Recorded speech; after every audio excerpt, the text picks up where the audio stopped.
Hello, welcome to the part 3 of effects of electric current. तो पिछले video में मैंने आपको बताया था कि magnetic effect of electric current, हमारा चैप्टर का नाम है इफेक्ट्स ऑफ इलेक्ट्रिक करंट। तो पहले हमने हीट इफेक्ट देखा, फिर हमने magnetic effects of electric current देखा। तो आज जो पार्ट 3 है इफेक्ट्स ऑफ इलेक्ट्रिक करंट में हम देखेंगे magnetic effect of electric current के एप्लीकेशंस और या फिर यूजेस। हमने कैसे हीट एनर्जी में देखा था कि वो बल्ब में यूज़ होता है, फिर वो इलेक्ट्रिक तवा, इलेक्ट्रिक, ये जब जो चीज़ें होती है इसमें heating effect of electric current use होता है। तो जो मैग्नेटिक इफेक्ट है वो कहाँ कहाँ यूज़ होता है, तो ये सीखने से पहले हम देखेंगे फ्लेमिंग लेफ्ट हैंड रूल। इसके पहले का जो रूल था उसका नाम था right hand thumb rule. Right hand thumb rule ये है फ्लेमिंग्स लेफ्ट हैंड रूल। तो ये रूल क्या कहता है कि हमारा जो लेफ्ट हैंड है, ये जो लेफ्ट हैंड है उसको पहले फुल जो भी फिस्ट बना देने का एक, और फिर उसको एक इंडेक्स फिंगर स्ट्रेच करने का, थंब स्ट्रेच और मिडल फिंगर। ये स्ट्रेच कैसे करने का, ये देखो ये भी स्ट्रेच हुआ लेकिन ये भी स्ट्रेच हुआ, तो कैसे परपेंडिकुलर होना चाहिए, mutually perpendicular to each other, यानी थंब और इसका 90 होना चाहिए, इसका 90 है, इसका 90 है, तो एक दूसरे को ये 90 डिग्री होने चाहिए। अभी ये जो 3 फिंगर्स है, थंब, इंडेक्स फिंगर और मिडल फिंगर, इनके हमें नेम्स देने हैं। तो ये जो मिडल फिंगर है, मिडल फिंगर जो है वो हमें बताता है डायरेक्शन ऑफ इलेक्ट्रिक करंट, यानी जो करंट है इलेक्ट्रिक करंट वो कौन से डायरेक्शन में फ्लो हो रहा है। ये जो इंडेक्स फिंगर है वो हमें बताएगा कि डायरेक्शन ऑफ मैग्नेटिक फील्ड, जो मैग्नेटिक फील्ड है वो कौन से डायरेक्शन में है, और जो थंब है वो बताएगा direction of motion of conductor. तो लास्ट वीडियो में मैंने आपको बताया था कि जो अगर हम करंट जब पास होता है तो जो कंडक्टर होता है उसके आजू बाजू में एक मैग्नेटिक फील्ड आ जाता है, और या फिर वो डिस्प्लेस भी होता है थोड़ा, जो हमने देखा था हांस क्रिश्चियन ओरेस्टेड, जो उनका एक्सपेरिमेंट था कि नीडल का, मैग्नेटिक नीडल का, तो वो सब।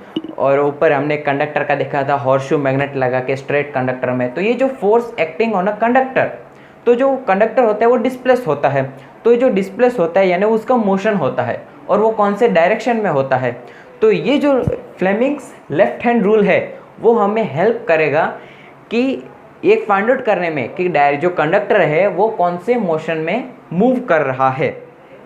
तो ये रूल को हम अप्लाई करेंगे इलेक्ट्रिक मोटर में।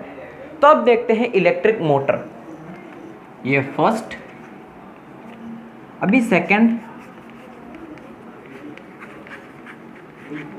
Electric motor. अभी ये इलेक्ट्रिक मोटर एक डिवाइस है, इलेक्ट्रिकल डिवाइस। मैं आपको एक एग्जांपल दिखा, तो ये देखिए ये एक इलेक्ट्रिक मोटर है, ये इसको डीसी मोटर बोलते हैं क्योंकि ये डायरेक्ट करंट पे चलता है। वो आगे आपको पता चलेगा कि डायरेक्ट करंट, अल्टरनेटिंग करंट क्या होता है। तो ये एक छोटा सा मोटर है, इसको बोलते हैं इलेक्ट्रिक मोटर। तो ये मोटर यूज़ कहाँ कहाँ होता है, तो हम ये इलेक्ट्रिक मोटर्स जो देखेंगे वो टॉयज़ में होता है, जो रिमोट कंट्रोल कार्स होते हैं इसमें यूज़ होता है, फिर पंप्स में यूज़ होता है, फिर कंप्यूटर में यूज़ होता है ये मोटर। कंप्यूटर में कहाँ यूज़ होता है, तो जो कंप्यूटर में सीपीयू होता है, सीपीयू के बैक साइड वो फ़ैन रहता है, तो फैन में मोटर रहता है। हमारे जो घर का फ़ैन होता है उसमें भी मोटर होता है। तो मोटर का जो यूज़र्स है वो बहुत ज़्यादा है, वाइड है उसका जो यूज़र्स है। जैसे मैंने बताया था कि जो मोटर होता है वो बहुत से फ़ैन में होता है। तो ये देखिए जो सीपीयू होता है कंप्यूटर, तो ये जो सीपीयू होता है इसमें ये ऐसा एक मोटर होता है, यहाँ पर मोटर होता है, यहाँ पर बीच में, और ये फ़ैन होता है। तो वो जो सीपीयू जब हीट हो जाता है, गर्म हो जाता है, तो उसका जो हीट है वो पूरा बाहर निकालने के लिए और उसको ठंडा रखने के लिए ये फ़ैन यूज़ होता है। तो ये जो उसका पूरा फंक्शनिंग है, ये जो मोटर है, मोटर इसमें मैग्नेट होता है, और जो मोटर जो वर्क करता है, मोटर चलता है magnetic effect of electric current. तो हमें ये वीडियो में यही देखना है कि इफेक्ट, जो magnetic effect of electric current है उसके यूजेस। तो हमें फर्स्ट यूजेस मिलता है इलेक्ट्रिक मोटर। तो अभी इलेक्ट्रिक मोटर कैसे करता है, तो अब आपने 9th स्टैंडर्ड में एक लॉ पढ़ा था, law of conservation of energy. उसका लॉ का मतलब कैसा है कि जो एनर्जी है, energy is neither created nor destroy, it changes it one form to another. यानी क्या, जो एनर्जी है उसको ना हम लोग बना सकते हैं, एनर्जी को बना नहीं सकते और एनर्जी को ख़त्म भी नहीं कर सकते, वो एक एनर्जी से दूसरे एनर्जी। अभी मैं आपको एक एग्जांपल देता हूँ। हमने स्विच ऑन किया, फैन घूमा, स्विच ऑन करने से क्या होता है, इलेक्ट्रिक एनर्जी फ्लो होता है, इलेक्ट्रिकल एनर्जी। और फैन जो रोटेट करता है उसको काइनेटिक एनर्जी या फिर मैकेनिकल एनर्जी बोलते हैं। तो इलेक्ट्रिक एनर्जी से मैकेनिक एनर्जी, हम स्विच ऑन करते हैं तो जो साउंड सिस्टम है, स्पीकर्स, वो बजते हैं, तो इलेक्ट्रिक एनर्जी से साउंड एनर्जी। फिर हम लोग जो स्विच ऑन करेंगे तो लाइट आता है, तो इलेक्ट्रिकल एनर्जी से लाइट एनर्जी। तो ये जो एनर्जी है वो एक फॉर्म से दूसरे फॉर्म में कन्वर्ट होता है। तो अब हम देखेंगे कि जो इलेक्ट्रिक मोटर है वो कौन सा इलेक्ट्रिकल एनर्जी को ट्रांसफ़र करता है। तो ये मोटर है, ये इसके वायर है, और ये वायर्स को हम लोग को एक बैटरी से कनेक्ट करना है। बैटरी से हमें जो इलेक्ट्रिकल एनर्जी मिलेगा उससे ये रोटेट करेगा।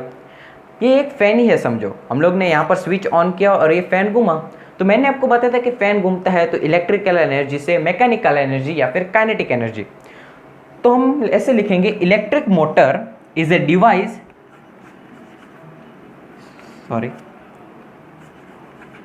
that converts electrical energy into mechanical energy. Which energy? Electrical energy to mechanical energy.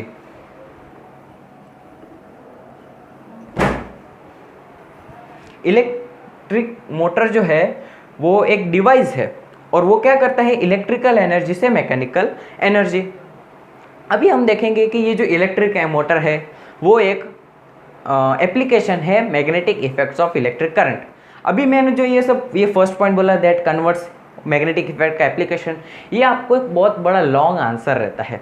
जो आपका साइंस 1 या फिर साइंस 2 का जो लास्ट क्वेश्चन रहता है 5 मार्क्स का, एनी वन रहता है, एक क्वेश्चन 5 मार्क के लिए, तो इसमें ये पूरा डिस्क्रिप्टिव लिखने को आता है। Electric motor, functioning and working of electric motion, ऐसा सब पूरा क्वेश्चन आता है।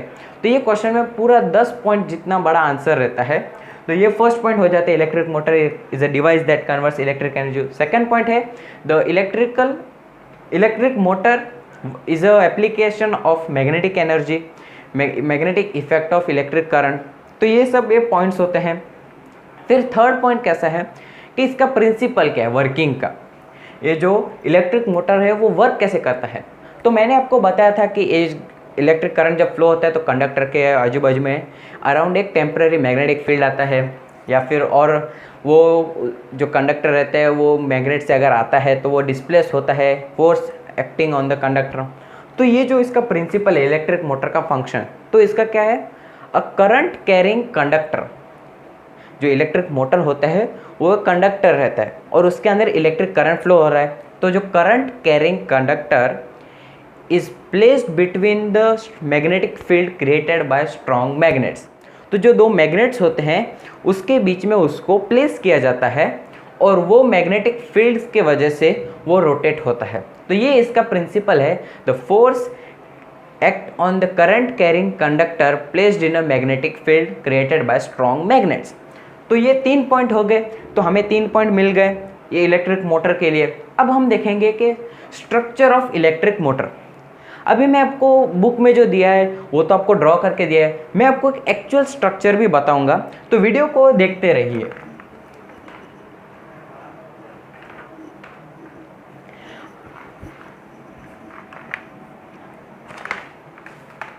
हमारे टेक्स्ट बुक के हिसाब से जो इलेक्ट्रिक मोटर है वो ऐसा है, ये इसका पूरा डायग्राम है। ये 2 मैग्नेट्स है, एक नॉर्थ पोल वाला एक साउथ पोल है, फिर ये कोर है, ये ABCD ये कंडक्टर है। मैंने आपको बताया था करंट कैरिंग कंडक्टर, तो ये कंडक्टर है और कंडक्टर यहाँ पर अटैच है स्प्लिट रिंग से, और स्प्लिट रिंग्स को मैंने नेम्स दिया है X एंड Y। और ये जो स्प्लिट रिंग्स है वो कार्बन ब्रशेस को कनेक्ट है और वो स्टेशनरी है, वो उनका जगह वहाँ पर ही रहेगा और वो मूवमेंट नहीं करेंगे, उनका मोशन नहीं होगा। और ये जो कार्बन ब्रशेस है वो एक्सटर्नली एक पावर को सप्लाई है, यहाँ पर एक बैटरी है। तो ये पूरा स्ट्रक्चर होता है एक इलेक्ट्रिक मोटर का।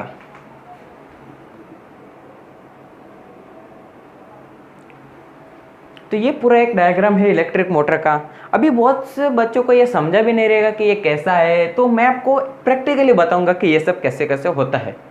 तो ये एक इलेक्ट्रिक मोटर है, ये पूरा एक इसके अंदर आ जाता है, ये कवरिंग है, आउटर कवरिंग, और ये पूरा सब मिर्च मसाला सब इसके अंदर रहता है।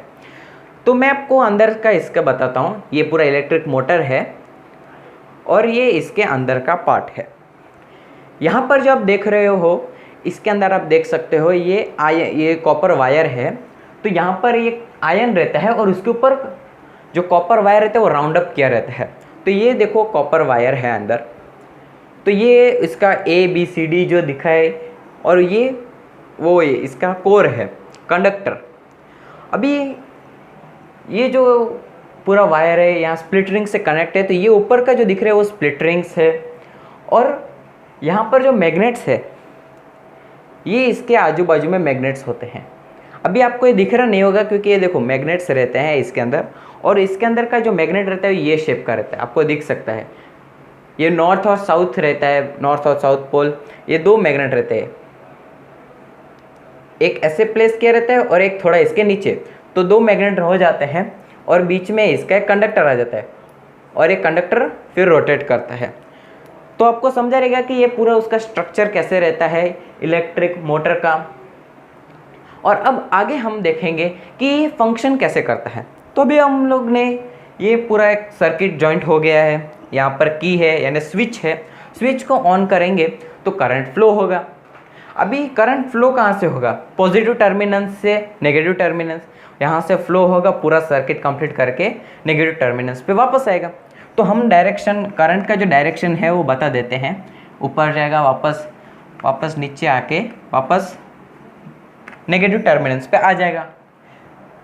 अभी करंट यहाँ से फ्लो हुआ, तो अभी ये जो पूरा है, ये पूरा कंडक्टर, इसके आजू बाजू में एक टेम्पररी मैग्नेटिक फील्ड आ जाएगा, जैसे कि हांस और एस्टर क्रिश्चियन सर ने बताया था।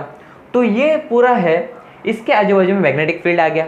जब ये पूरा करंट यहाँ से फ्लो हुआ तो इसके आजू बाजू में मैग्नेटिक फील्ड, और ये जो मैग्नेटिक फील्ड है इसका मैग्नेटिक फील्ड प्लस इन दोनों का मैग्नेटिक फील्ड, ये जो कंडक्टर का जो मैग्नेटिक फील्ड है वो एक्ट करेगा स्ट्रॉन्ग मैग्नेटिक फील्ड पे, और वो रिएक्शन देंगे, यहाँ से एक्शन वहाँ से reaction. Newton's third law, every action has a equal instant and immediate reaction. तो ये जैसे यहाँ से रिएक्शन देगा, एक्शन देगा, तो ये जो मैग्नेट्स है वो इससे रिएक्ट करेंगे, और इसकी वजह से ये जो फोर्स है इसकी वजह से ये पूरा कंडक्टर रोटेट करेगा। लेकिन कंडक्टर रोटेट कौन से डायरेक्शन में करेगा? ये जो है वो ऐसे रोटेट करेगा या फिर ऐसे रोटेट करेगा। तो इसीलिए हम लोग ने सीखा था फ्लेमिंग्स लेफ्ट हैंड रूल। अभी ये फ्लेमिंग्स लेफ्ट हैंड रूल का हम एप्लीकेशन करेंगे। तो हमें लेफ्ट हैंड लेना है और इसका ये जो 3 फिंगर्स है उसको स्ट्रेच करना है, और जो जैसे हम लोग ने बताया था the middle finger shows the direction of current. तो करंट कौन से डायरेक्शन में फ्लो हो रहा है? तो अपवर्ड डायरेक्शन। तो हम लोग ने अपवर्ड डायरेक्शन किया, करंट अपवर्ड डायरेक्शन में फ्लो हो रहा है। और ये जो है मैग्नेटिक फील्ड है, इंडेक्स फिंगर मैग्नेटिक फील्ड, और ये मोशन ऑफ कंडक्टर डायरेक्शन दिखाता है कि कंडक्टर कौन से डायरेक्शन में जाएगा, और ये मिडल फिंगर है वो दिखाएगा कि करंट कौन से डायरेक्शन में जा रहा है। तो करंट अपवर्ड, तो यानी हम लोग ने अपवर्ड रखा, मैग्नेटिक फील्ड यहाँ से इसको रिएक्ट करेगा। तो जो थंब है वो मेरा बैक डाउन साइड है, मतलब इसका डाउन साइड और ये हैंड का बैकवर्ड साइड। तो हमें पता चलेगा कि ये जो AB है वो ऐसे रोटेट करेगा, AB डाउनवर्ड और CD अपसाइड। तो ये पूरा ऐसे रोटेट करेगा, ये जो है ये ऐसे पूरा रोटेट करेगा, यानी जो AB है वो नीचे जाएगा और CD ऊपर आएगा। तो क्या होगा, ये पूरा 180 डिग्री एक टर्न हो जाएगा। ये पूरा 180 डिग्री टर्न होने के बाद क्या होगा, ये जो AB है वो आ जाएंगे यहाँ पर, ये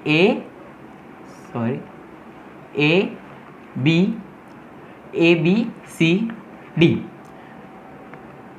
ये पूरा ये ऐसा था, ये पूरा ऐसा रोटेट होने के बाद AB यहाँ पर आ गया, अभी CD यहाँ पर। सेम डायरेक्शन यहाँ पर भी होगा, ये जो x and y split rings है वो भी ऐसे रोटेट करेंगे, तो क्या होगा, एक्स यहाँ पर आ जाएगा y की जगह पे और y x की जगह पे आ जाएगा।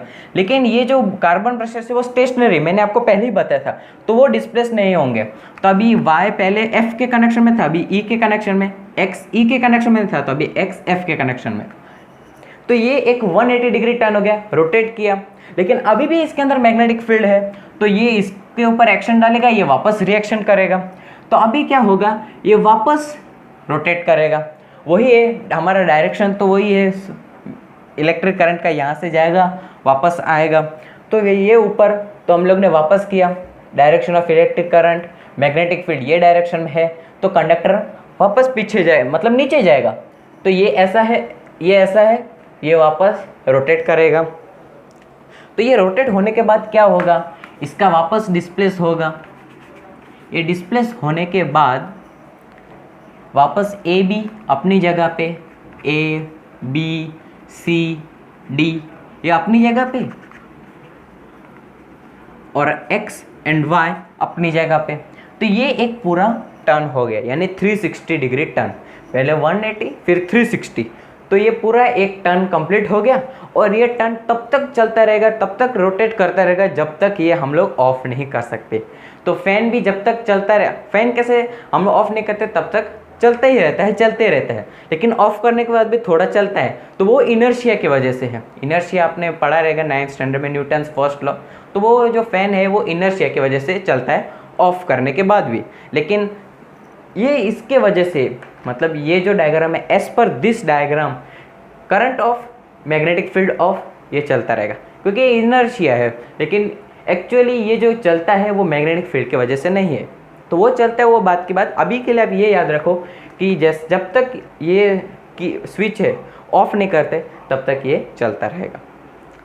तो ये वीडियो में हम लोग ने देखा इलेक्ट्रिक मोटर। नेक्स्ट वीडियो आएगा उसमें हम देखेंगे इलेक्ट्रिक जनरेटर, जो इलेक्ट्रिसिटी जनरेट करता है, AC and DC current, DC generator, AC generator, galvanometer और फ्लेमिंग्स राइट हैंड रूल। तो तब तक के लिए आप ये देखिए, और मेरे वीडियो को प्लीज़ लाइक, शेयर और कमेंट कीजिएगा, और मेरे चैनल को सब्सक्राइब ज़रूर कीजिएगा। Thanks for watching.